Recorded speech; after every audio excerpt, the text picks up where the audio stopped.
On this day, the 1st of December, 1919, the first woman sat in the House of Commons. This woman was Nancy Astor, or Lady Astor, as she was married to a Viscount. She has an interesting history, an interesting story. Let's start. Nancy Astor was born in the United States and grew up there. She only came to England after she had gone through her first divorce. She came to England with her sister, and she loved living in England. Whilst there, she married someone else born in the United States, Waldorf Astor. So, Waldorf Astor had moved to England when he was 12, and he was a part of the aristocracy. So she married quite well for herself in England. He was an MP, and in 1919, his father died, and so he automatically became a member of the House of Lords, meaning that he had to give up his seat.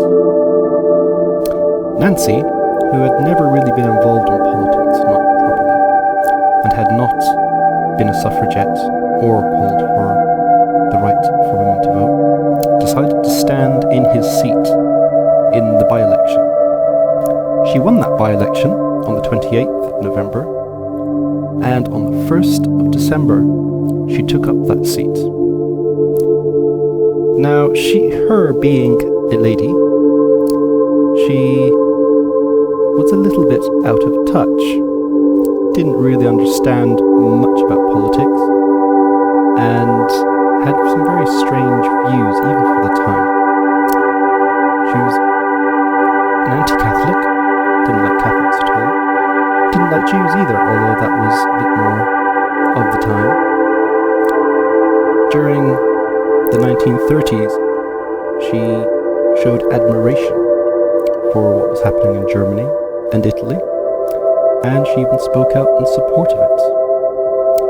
Astor is the one where we get the story of the woman saying to Winston Churchill, "If you were my husband, I would put poison in your coffee." To which he replied, "And if I were your husband, I would drink it."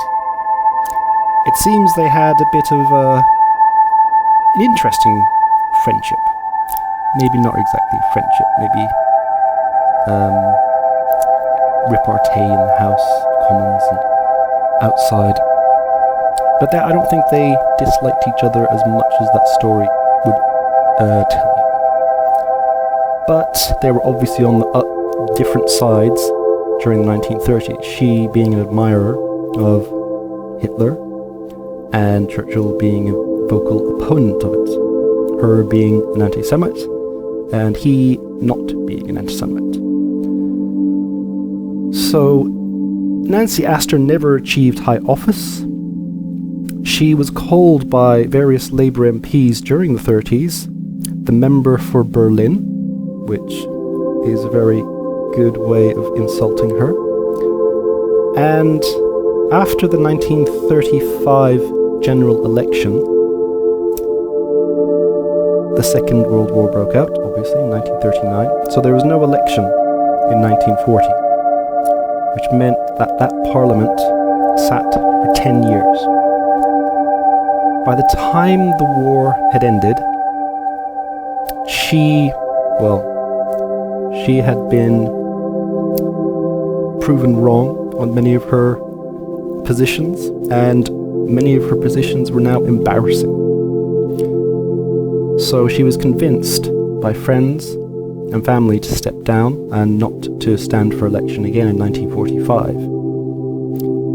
To which later on, she became a little bit embittered, thinking that she could have gone on. But she was an interesting person, an MP for 25 years. Very strange and controversial opinions for nowadays. and the first woman to sit in the House of Commons. Not the first woman elected. Countess Markievicz, the Sinn Féin MP, was elected but never took her seat, as she sat in Dáil Éireann instead, and so she never took her seat in Westminster.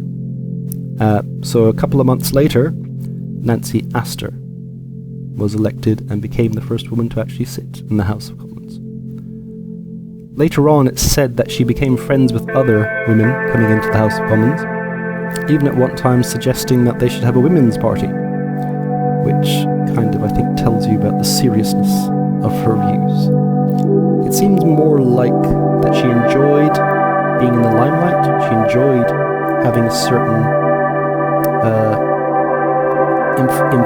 infamous infamity, is what you call it. Not exactly famous, but I think she enjoyed that, and she enjoyed the social part of being in politics.